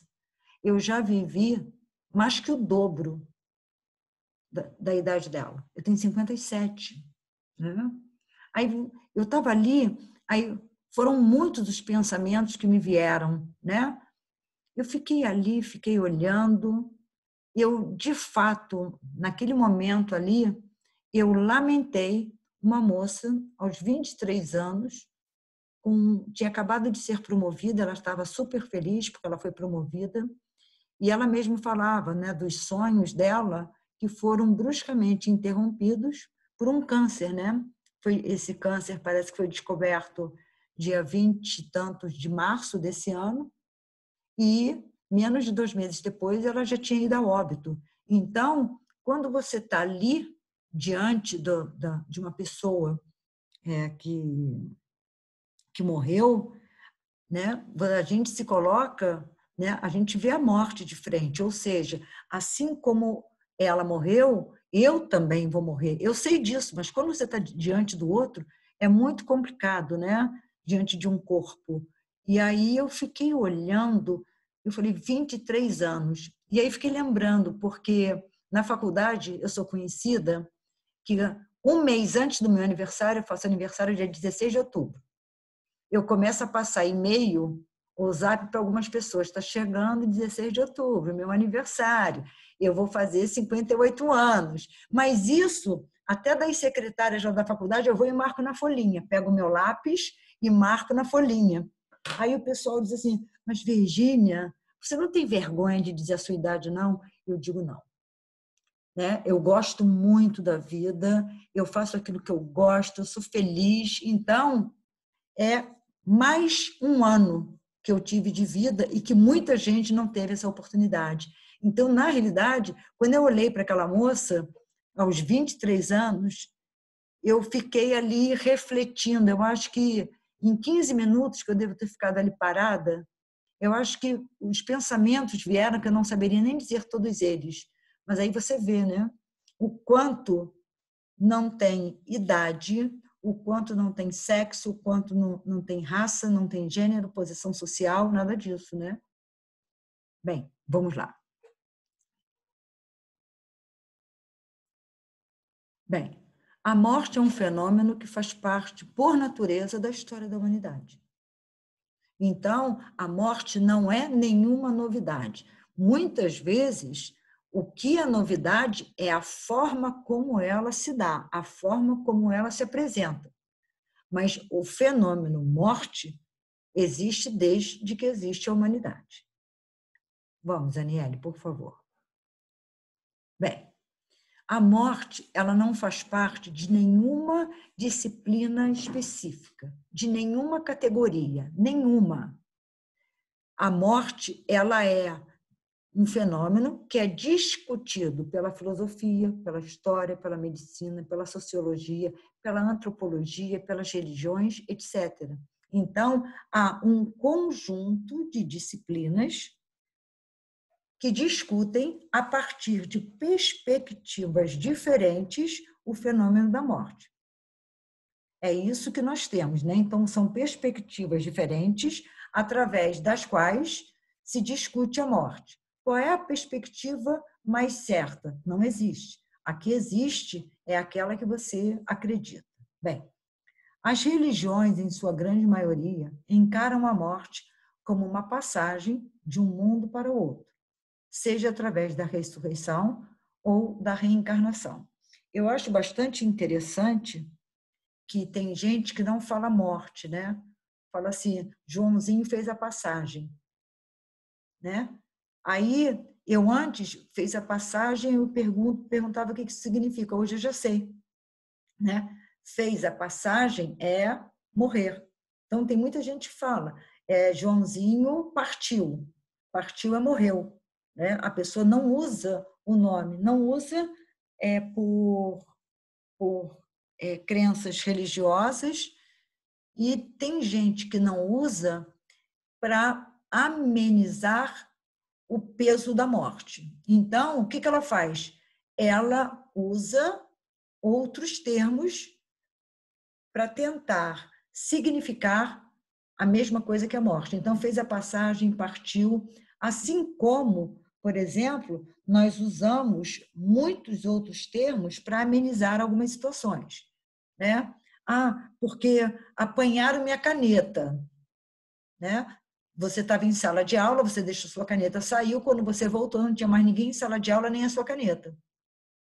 Aí você vai lá, ninguém entregou a sua caneta no apoio, você diz assim, apanharam minha caneta. Não, roubaram. Quando nós apanhamos alguma coisa sem autorização do outro, que não é nosso, o nome disso é roubo. Então, nós tendemos sempre a minimizar essas situações. Então, quando eu digo que o outro partiu, está errado, tá, porque quem parte pode retornar.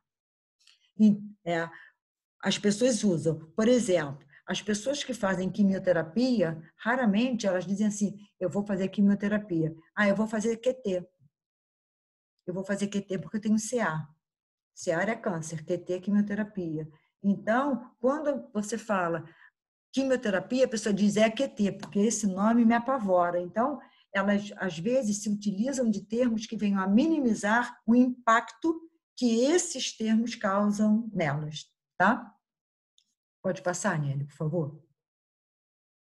Bem, na ressurreição, o corpo e a alma serão reunidos em um estado perfeito e imortal. É o renascer do espírito para receber um corpo incorruptível.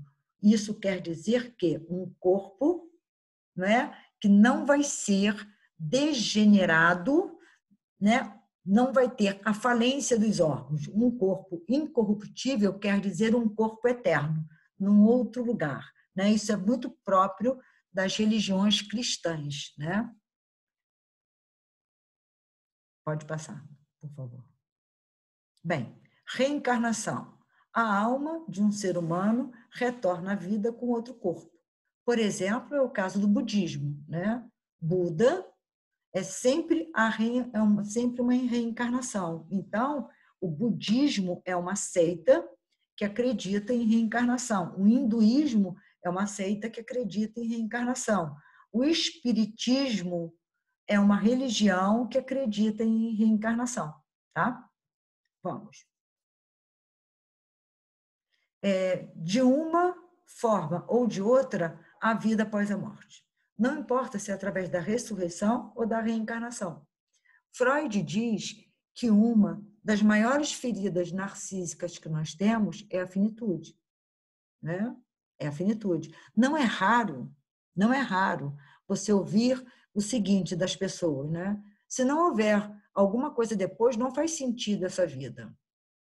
E é interessante porque o Kant, na razão prática, ele vai dizer que nós temos o dever moral. Nós temos que ser morais. Só que aquela pessoa que é moral, ela não é beneficiada. E aquele que não é moral não é punido. Então, tem que ter uma outra explicação para isso. Ele vai dizer que quem vai punir é um Deus que é um Deus legislador. Agora, interessante observar que o Kant, ele era ateu. Ele pertencia a uma seita, que agora eu não me lembro o nome, daqui a pouco eu me lembro, mas depois ele se tornou ateu. Então, ele diz, se as pessoas que fazem o mal não são punidas, que deveriam ser, não são punidas por quê? Porque qual é o sentido disso? Elas serão punidas por esse Deus legislador em outro plano. Então, o que eu gostaria de mostrar a vocês é que a gente sempre vislumbra a possibilidade de uma outra vida em outro lugar. Óbvio que eu, enquanto freudiana, eu sou ateia e eu não acredito em nenhum tipo de vida após a morte. Obviamente que não. Para mim, acabou, morreu, acabou. Agora, óbvio que eu respeito, né, a crença de cada um. A fé que as pessoas têm não se discute, se respeita. Por que que o ateísmo é melhor do que aquela pessoa? Por que que quem não acredita, né, em nenhum ser supremo ou sobrenatural, seja lá o que for, é melhor do que aqueles que acreditam ou vice-versa? Isso é um problema muito sério. Isso é um problema muito sério. Aquilo que eu penso, aquilo que eu gosto, aquilo que eu acredito é melhor do que aquilo que o outro acredita. Por que isso? De onde as pessoas tiram isso? Né? Então, na realidade, cada um acredita naquilo que para ela faça sentido. Não importa o que seja. Então, eu digo que quando a gente entra nessa intolerância, o que é intolerância? A intolerância nada mais é do que aquele que é diferente está errado. Ele é errado. Ele é diferente de você, ele é errado. Ponto. Por que que ele é errado? Por que que só nós é que somos o certo? Por que que o nosso ponto de vista é que é o melhor? É o melhor para mim. E olhe lá, se for. Eu preciso aprender a respeitar o outro. Eu preciso aprender a respeitar a autonomia do outro, a liberdade do outro de pensar o que ele quiser, de fazer aquilo que ele quiser. Então, pressupõe-se que todos nós somos livres. Todos nós somos livres. Agora, se eu tenho aí uma pandemia do coronavírus e, segundo a OMS, nós temos que usar a máscara, se eu saio sem máscara, eu estou prejudicando a mim e a coletividade. Obviamente. Então, eu tenho que pensar em mim e na coletividade. A saúde, a OMS diz já há muito tempo, não é um bem comum, é um bem coletivo. Então, se eu não vivo sozinha, quando eu me protejo, na realidade, eu estou protegendo a coletividade. Isso é bastante importante, mas poucas pessoas pensam dessa maneira, né? Elas pensam que aquilo que elas acreditam é o certo, aquilo que o outro acredita está errado. Então, a intolerância religiosa, política, no esporte, ela vem daí. Ela vem daí, sem nenhuma necessidade, né? Nenhuma necessidade disso. Vamos. Bem, no mundo contemporâneo, é feio sofrer. Então, hoje, é feio sofrer. Uma pessoa que saia reclamando da vida, você encontra com ela está com dor de cabeça. No outro dia, você encontra com ela está com dor na coluna. No outro dia, você encontra com ela não dormiu bem. No quarto dia, se você estiver passando na rua e ela vier, você atravessa a rua. Né? Por quê? Porque a quantidade de pessoas que hoje tomam psicofármacos é muito grande. É muito grande, só que ninguém sai por aí dizendo que toma. Né? Por quê? Porque é mais fácil tomar uma pílula do que buscar as causas do sofrimento. As pílulas, os psicofármacos, os antidepressivos, eles não agem na causa, eles agem no sintoma. Todo mundo sabe disso, isso não é novidade para ninguém. Todo mundo sabe disso. Então, na medida em que esses psicofármacos agem, né, no efeito, que é o sintoma, quando passa o efeito, o sintoma volta. É como o antitérmico. Você toma um antitérmico, a febre baixa. Passou o efeito do antitérmico, a febre volta. Né, uma montanha-russa. O que você tem que fazer? Para tudo e procura as causas. Na medida em que você acha a causa, cessando a causa, cessa o sintoma. Então, quando nós falamos de sofrimento psíquico, é óbvio, é inegável que os psicofármacos, muitas vezes, eles são necessários, até para que a pessoa possa falar sobre ela, até para que a pessoa possa chegar às causas, né? Procurar uma terapia, uma psicanálise. Mas o que eu estou dizendo é que só isso não dá conta. Tanto que os psiquiatras mesmo, é o que eles fazem, né? Se você que você está em depressão, em geral, o que eles falam? Eles passam o medicamento e dizem assim, olha, você precisa entrar numa terapia. Né? Você precisa cuidar disso. Por quê? Porque ele sabe que os medicamentos, eles não intervêm, eles não interferem na causa. eles interferem só no sintoma, tá? Então, vamos lá. Vive-se hoje sob a tirania do prazer, como se fosse proibido sofrer, como se o sofrimento fosse um defeito. Então, hoje, tem gente que se maqueia para entrar numa rede social, qualquer que seja ela, né? Então, ela tem que estar sempre bem, tem que estar sempre bonita, tem que estar sempre... Porque quando ela não está bem, o outro não pode perceber isso. Então, é como se o sofrimento hoje ela é um defeito. Não que a gente vá buscar o sofrimento, mas a gente também não tem que ficar escondendo o sofrimento 24 horas por dia, né? Até porque aquilo que a gente mais esconde, quanto mais esconde, mais cresce, né? É igual a fogo, quanto mais você abafa, mais ele cresce, né? Então, nós precisamos buscar tratamento, isso sim. Vamos. Isso aí é óbvio, né? Qualquer pessoa saudável, né, não quer sofrer. Uma pessoa que não está sintomática, muitas vezes o sofrimento é o cartão de visita dela, né? Ela só sabe ter a atenção do outro quando ela está sintomática, quando ela está no sofrimento, porque aí o outro se preocupa, o outro quer saber o que ela tem, o que ela não tem, como é que não é. Então, muitas vezes as pessoas procuram o sofrimento para poder chamar a atenção do outro, para poder ser vista. É lógico que isso é um comportamento óbvio, que isso é um comportamento sintomático, tá, gente? Porque ninguém quer sofrer. E a expressão que diz, né, que é na dor ou no sofrimento que se cresce, não procede. Nós não podemos generalizar isso, né? Nós não podemos. Muita gente sofre muito, daqui a pouco está repetindo a mesma situação, a mesma situação. Uma mulher que casa com um cara que é agressivo, que bate nela. Aí ela vai e se separa. Casou uma segunda vez com outro marido que bate, que é agressivo. Aí se separa. Terceiro casamento é a mesma coisa. Então, é óbvio que está sendo uma escolha dela, né? Então, mas aí é a sintoma, não é uma questão saudável. Obviamente, precisa-se de tratamento. E onde a gente encontra muito esse tipo de sofrimento, que eu acabei de citar, são nos atendimentos em instituições, né? No ambulatório escola, no Hospital Cid Carneiro, que eu já fiz muitos, devo voltar a fazer agora com o curso de pós, porque eles atendem e eu também atendo, e é um tipo de sofrimento bastante comum, né?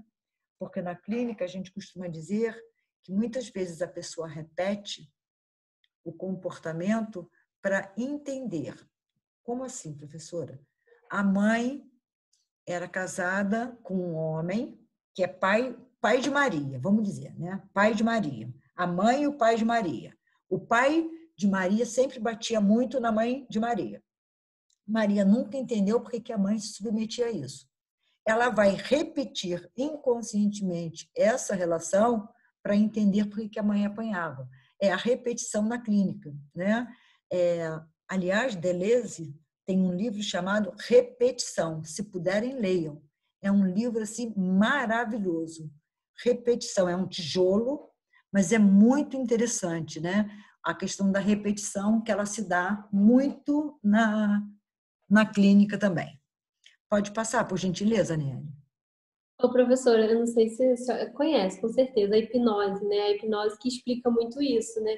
Que as pessoas têm tendência a repetir os padrões, né? Igual você explicou, a filha do casal, né? Ela tende a repetir o padrão que a mãe sofria, no caso, né? Que né? Quem está falando foi a Aniele? Isso. Agora, Aniele, eu gostaria de fazer uma ressalva, tá? É uma ressalva importante. A hipnose é um procedimento extremamente perigoso. Foi abandonado por Freud, Freud usou muito pouco, e ele abandonou a hipnose por 2 motivos. Primeiro, que nem todo paciente entra em hipnose, né? Nem todas as pessoas são sugestionáveis. uma pessoa para entrar em hipnose, ela precisa ser sugestionável. Segundo, se ela for sugestionável, você consegue colocá-la em hipnose, mas nada garante que você consiga tirá-la da hipnose. Isso é um problema sério. Por quê? Freud vai dizer que nós só conhecemos a estrutura de um cristal quando ele quebra. Você não sabe qual é a estrutura dessa pessoa. Você não sabe. Qual é a estrutura dela? Você não sabe. Então, muitas vezes, quando você a coloca em hipnose, ela está com uma estrutura tão frágil que ela quebra. E se ela quebra, a gente não tem como trazê-la de volta. Não depende da competência do hipnotizador. Depende de como está o mundo interno dessa pessoa. Então, a hipnose, eu gostaria que vocês guardassem isso, é muito delicado. Eu gostaria que vocês entendessem que o hipnotizador, seja ele, tenha ele a formação que ele tiver, não depende dele trazer a pessoa de volta. Depende, sim, da estrutura interna que essa pessoa tenha. Então, isso é extremamente delicado. Eu gostaria que vocês pensassem nisso. Bem, vamos para Gonzaguinha. Ele diz que ninguém quer a morte, só saúde e sorte. Na realidade, é isso, né? Vamos dizer assim, não podemos generalizar, mas que muita gente quer, né? Não quer a morte, quer saúde e sorte, quer se dar bem, quer ser feliz, quer ter uma vida boa. Vida boa, que a gente diz na filosofia, né? É uma vida em que você se contenta com aquilo que você tem, que você consegue viver dentro das suas possibilidades. Isso é muito interessante, né? A gente viver dentro das possibilidades da gente e poder ser feliz dentro dessas possibilidades. Porque nós somos muito exigentes, né? Os animais, eles não são exigentes. Eu acho que não. O budismo ele vai dizer que quanto mais a gente consegue desapegar, mais nos aproximamos da felicidade. Nós somos muito exigentes para nos sentirmos felizes, né? Então, isso é muito complicado. E muitas vezes dependemos de bens materiais para nos sentirmos felizes. Trocar um carro, trocar um iPhone, comprar uma roupa nova, né? E aí, será que isso é felicidade? Interrogação, não estou respondendo. Vamos, Aniele? Bem, porém, a morte e a experiência de sofrimento fazem parte da vida. Quantos de nós já passou por sofrimento? Né? Aí, eu não estou falando do grau do sofrimento, eu estou falando do sofrimento. Quantos de nós, né, já passou por sofrimento? Sofrimentos menos densos, mais densos, mas eu gostaria que vocês entendessem que o sofrimento ele faz parte da experiência humana. Como é que nós vamos encarar, como é que nós vamos viver esse sofrimento é uma outra coisa, né? Mas o sofrimento ele faz parte da vida, seja pela morte de alguém que você gosta muito, seja por uma expectativa sua que não foi cumprida, enfim. Ser humano é estar exposto a momentos de felicidade e a momentos de descontentamento, a momentos de sofrimento e a momentos de alegria. Então, nós não ficamos só de um lado.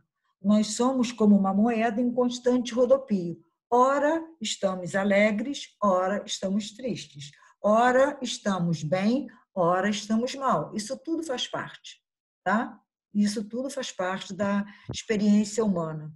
Porque eu acho interessante que o Nietzsche vai dizer que o homem é a tensão de uma corda esticada entre a animalidade e o super-homem, aquele que se autodetermina. Então, se nós somos essa corda tensionada, na realidade, nós vivemos esses, vamos dizer assim, essas facetas, essas esferas um pouco mais delicadas da vida. Entendem? Sim, João. Não te ouço. Isso me lembrou uma... Tá me escutando agora? Tô. Certo. Isso me lembrou uma frase sobre cinema, assim, que fala que se todos os filmes fossem bons ou se todos os filmes fossem ruins, a sétima arte seria uma arte medíocre. E conta muito dessa relação da definição de um pelo outro, da existência de um pelo outro, da felicidade e da tristeza existirem por causa da outra. Essa questão da interdependência que existe das duas, porque ambas são pontos de uma comparação só. De quem é essa frase, João? Eu não lembro, deve ser de programa de comédia que eu vi na internet. Mas não, deve ser senhor. Não, senhor. Essa frase é de um diretor de cinema muito estudado chamado Sid Field. Sid Field. Eu vi isso num programa de comédia na internet. Mas é dele, essa frase é dele. Sabia. Obrigado por informar. Bem, então, a experiência fazer parte, a experiência de sofrimento fazer parte da vida, não quer dizer que a gente tenha que desejar o sofrimento como se sofrer fosse algo virtuoso. Não, em absoluto. Virtuoso é você não atormentar o outro com o seu sofrimento. Isso é que é virtuoso. É você não tentar imprimir no outro dor porque você está sofrendo. Porque não é raro você ouvir assim, enquanto o outro não me fez chorar, não me tirou do sério, ele não sossegou. Então, se ele não é feliz, se ele está em sofrimento, ele tenta imprimir no outro, não é dor. Então, sofrer não é virtude. Virtude é quando você sofre sem imprimir a sua dor no outro, tá? Vamos, Aniele.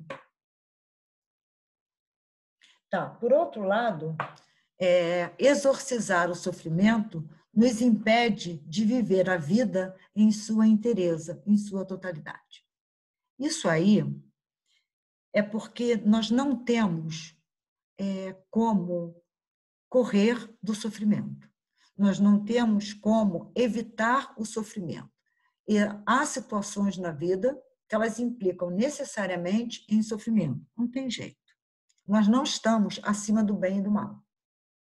Então, eu tenho o meu sofrimento, o que vai diferenciar é a forma com que eu vivo esse sofrimento, a forma com que eu encaro esse sofrimento. Então, quando a gente fala que a vida, na sua inteireza, em sua totalidade, ela abarca o sofrimento, é porque nós somos suscetíveis ao sofrimento. Não que a gente procure, mas a própria existência nos torna suscetíveis a ele, né? Então, por isso é que tem alguns autores que dizem que o sofrimento, de alguma maneira, faz parte da totalidade da vida, tá? Podemos, Aniele? Bem, a experiência de sofrimento, nosso do outro, pode ser uma oportunidade de nos tornarmos mais humanizados. É bastante interessante que a psicanálise diz, Max Scheler diz, Ivan Gobry diz, Kant diz, né? Por exemplo, estou dando alguns exemplos. Nós não nascemos humanos, nós nos tornamos humanos. Simone de Beauvoir diz, nós não nascemos mulher, nós nos tornamos mulher. Então, o que é tornarmos mais humanos? É sermos mais solidários, é respeitarmos a nossa dignidade e a dignidade do outro, é respeitar a autonomia do outro e respeitar a sua autonomia. Quando eu não saio à rua sem máscara, e digo a vocês que sempre que eu saio à rua eu vou de máscara, respeitando a mim e a coletividade, isso é uma atitude humana. É isso que se espera, né? Que os povos, por exemplo, que passaram de fato, as nações que passaram de fato pelas duas grandes guerras, elas são diferentes daquelas nações que não passaram pelas duas grandes guerras. Bastante diferentes. são situações de exceção, são situações em que você não sabe como a sociedade vai sair dessa situação de exceção. Então, o que nos livra do mal nesse momento é a humanidade que, a partir da educação, foi desenvolvida na gente e que a gente se torne mais humano ainda. Pense mais no outro, tenha ações pelo outro, da forma que for. Mas nós precisamos entender que o bem do outro é o nosso bem. O sofrimento do outro, muitas vezes, é o nosso sofrimento. Não que ele jogue no nosso colo, né? Mas ninguém acha bonito, ou pelo menos não deveria achar, uma pessoa em sofrimento. Então, nos tornarmos mais humanos é pensarmos no nosso bem e no bem do outro. É pensarmos na nossa dignidade e na dignidade do outro. Pensarmos na nossa autonomia e na autonomia do outro. Porque uma das coisas que me deixa mais estarrecida é que muita gente é extremamente arrogante e diz que respeita a dignidade e a autonomia do outro. Não respeita. Então, na realidade, nós precisamos saber o que somos. Ou, de acordo com Platão, no livro 7 da República, chamada Alegoria da Caverna, o mito da caverna, nós precisamos sair de dentro da caverna, né? Nós tomamos as sombras pelos objetos, a gente tem que rumar para sair da caverna. E eu penso que esse momento de quarentena, de pandemia, pode se transformar para alguns numa oportunidade, para outros em absoluto, mas para muita gente pode se tornar uma oportunidade de nos tornarmos mais humanizados. É isso que eu espero, né? Vamos, Aniele, por favor. Bem, mais capazes de dar consciência e sentido à nossa existência. Quem sou eu? É uma pergunta. Quem sou eu? Eu não respondo dizendo o meu nome todo, a minha idade, onde eu nasci, a minha profissão. Quem sou eu é muito mais do que isso. E nós não sabemos. Nós não sabemos. Né? O Freud tem um texto chamado, né, O Estranho Familiar. Então, eu preciso saber quem eu sou. É óbvio que o ser humano ele é um eterno devir, mas até agora, o que eu sou, o que eu gosto, o que eu não gosto, o que eu quero, o que eu não quero, né? E sentido à nossa existência. A gente precisa atribuir sentido à nossa existência, não é? A gente precisa atribuir sentido a uma fala, a um pensamento, a um sorriso, a uma dor, seja o que for, né? As coisas para a gente precisam fazer sentido.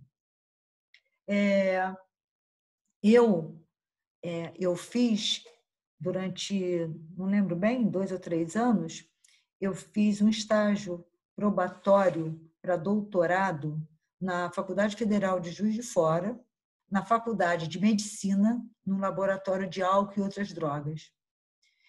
E a minha tese de doutoramento era que o uso de droga ou o uso de qualquer substância que tire o sujeito da sua consciência, ele só faz porque a vida dele não tem sentido. Se tem um sentido, ele não vai fazer uso constante de qualquer substância que tire ele, né, da consciência, dele estar com ele mesmo. Ora, se eu estar comigo não for bom, eu vou precisar de uma mediação. Eu vou precisar de alguma coisa que me tire de mim. Porque o que a droga faz? É me distanciar de mim mesma. É isso que a droga faz, qualquer que seja ela. Qualquer que seja ela. Você pega um cracudo. Cracudo não é um nome pejorativo, né? Cracudo é um nome que se dá ao usuário de crack. Ele não tem noção de tempo, ele não tem noção de higiene, ele perde as funções cognitivas. Ele fica, o nome é fissura, ele fica fissurado pelo uso da droga. Então, ele só pensa no uso da droga. Qualquer substância que você use, né, como recurso para te tirar, né, dessa consciência que nós temos, o que há com o sujeito que ele precisa sair disso? O que há com o sujeito que ele precisa se utilizar de um elemento mediador, seja a função que for? Então, na realidade, eu acho que a existência ela é muito bonita, ela é muito bela para eu ou fazer uso abusivo do álcool e estar sempre de porre, ou eu usar um crack, ou eu usar, enfim, qualquer substância que venha a me distanciar de mim mesma, né? Que venha a me ofuscar a minha consciência. Porque ofusca. Certamente ofusca. Quanta gente tem amnésia alcoólica? Quanta gente cheira e depois fica preocupado porque não sabe exatamente o que fez, como fez? Então, na realidade, por que eu preciso circular entre a neblina e a paisagem, né? Por que eu preciso sair da paisagem e entrar na neblina? Qual é a função da neblina? Né? Desce a serra com neblina. Né? Você tem dificuldade para ver, ali não tem ampliação de nada. A neblina não te dá nada, né? Ela te ofusca. E aí nós precisamos jogar o farol de neblina, ir mais devagar, enxergar o mínimo para poder passarmos. Então, eu diria que o que nós precisamos é aprender a entrar em contato mais comigo mesmo. Comigo. Eu comigo. Até para que eu possa entrar em contato com o outro. Porque se eu não me conheço, se eu não sei quem eu sou, o que eu vou querer do outro? Eu não sei. Eu não sei o que eu quero, eu não sei quem eu sou. Então, na realidade, o que nós precisamos? Nós precisamos entrar mais em contato com a gente mesmo, né? Precisamos ter mais consciência daquilo que somos, daquilo que queremos, porque, caso contrário, né, nós não temos como atribuir sentido à nossa existência. Se eu não sei quem eu sou, eu não tenho como atribuir sentido à minha existência. Gente, olha só, hoje eu falei como uma matraca, que coisa horrível. E eu preciso, como eu falei a vocês, terminar a aula agora, para que eu não entre atrasada na próxima aula. Alguém tem alguma pergunta, alguma observação a fazer? A gente podia deixar as observações para fazer no grupo do WhatsApp, até para não te atrasar. O que vocês acham? Mas aí eu não tenho como acompanhar, porque eu vou entrar em outra aula. Não, sim, ela não precisa ser feita agora, que eu tô querendo dizer. Tá, Só então uma tá bem. ideia. Tá bem. Ou, Mas, se você quiser, coloque as suas observações, que aí, né, as pessoas vão respondendo e eu, depois da aula, eu respondo também. A gente discute. certo. Eu Pode acho que ser. poderia ser bom e até mais produtivo, sim, para o grupo. Às vezes, se a gente tiver acesso às dúvidas dos outros, se eles se sentirem confortáveis, expondo. Aham. Então, é basicamente isso. Então, está bem. Gente, muito obrigada. Professora, rapidinho, Oi? só uma dúvida. Aniele. Aham. O link para o webinário de amanhã você colocou em algum lugar? Eu consigo pegar? Eu vou Lá botar no no grupo. Moodle? Não, você já você fez? Você já fez sua inscrição? Fiz, aham. Agora, não. Agora, a faculdade vai te mandar por e-mail um link que você, entrando no link, Eles você... já mandaram. Oi? Eles já até mandaram o link, tá lá já no e-mail. Tá lá já no e-mail? Vê se não foi para a caixa de spam, porque no meu tá na caixa de indesejados. Porque hoje mesmo eu tive reunião e a Fernanda falou que ia mandar para você, para todo mundo que se inscreveu. Eu vou fazer o seguinte, Aniele, de qualquer forma, eu vou agora assim, correndo, eu passo um zap para ela, perguntando se ela mandou para todo mundo, tá bem? Agora, se alguém não recebeu, me manda um WhatsApp, porque eu tento resolver isso com ela hoje, depois da aula.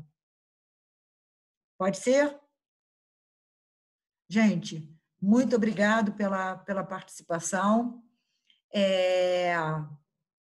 Eu acho essa aula sempre produtiva, as discussões fazem parte, ideias diferentes fazem parte. Nós estamos aqui exatamente para isso. Muito obrigada, Monique. Ao Vitor e a Tainá, parabéns pelos resgates. O Vitor pela preá, né? E a Tainá pelo gatinho. Parabéns. Parabéns, Obrigada. eu acho isso muito legal. Parabéns. Gente, um beijo para aqueles que forem no webinário. Tchau, professora. Obrigada pela aula. Obrigada pela aula. Eu que agradeço a participação de vocês. Foi produtivo. Agradeço muito. Bom. Aí, para aqueles que amanhã forem para o webinário, até amanhã. Professora, eu não fiz a inscrição. Onde que faz? Eu vou botar de novo no grupo, tá bem? Ai, bota, por favor. Obrigada. Eu vou colocar no grupo, aí você clica, faz a inscrição, que eles vão te mandar um link para você entrar. Tá, tudo bem, então. Tá bom? Obrigada. Se tiver qualquer dificuldade, me passa um zap. Beleza. Tá? Que aí depois que eu terminar a aula eu resolvo. Ok? Uhum. Gente, beijos.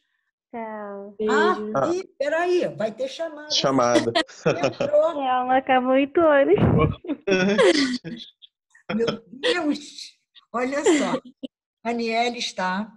Caroline está. Giovana está. João Vitor.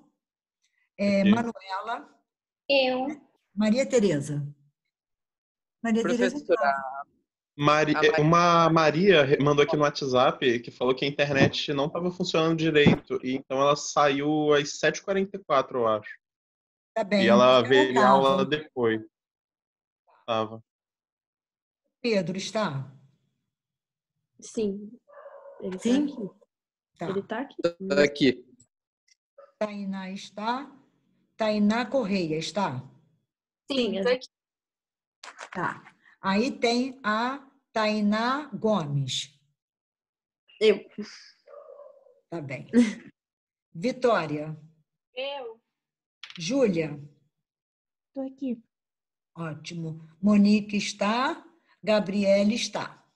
Então, hoje, nós só tivemos a Caroline, que não veio, não é? Eu acho que sim. Gente, beijos a todos. Vou mandar o link no grupo. Aí amanhã a gente se vê, tá bem? Ok. Beijo. Beijo, gente. Obrigada. Tchau, professora. Bom final de semana. Tchau, minha querida. Elazinha. Tchau. Tchau pra ela. Não. Fala tchau. Não. Fala tchau, professora. Não. Tchau, professora. Tchau, Aniele. Tchau.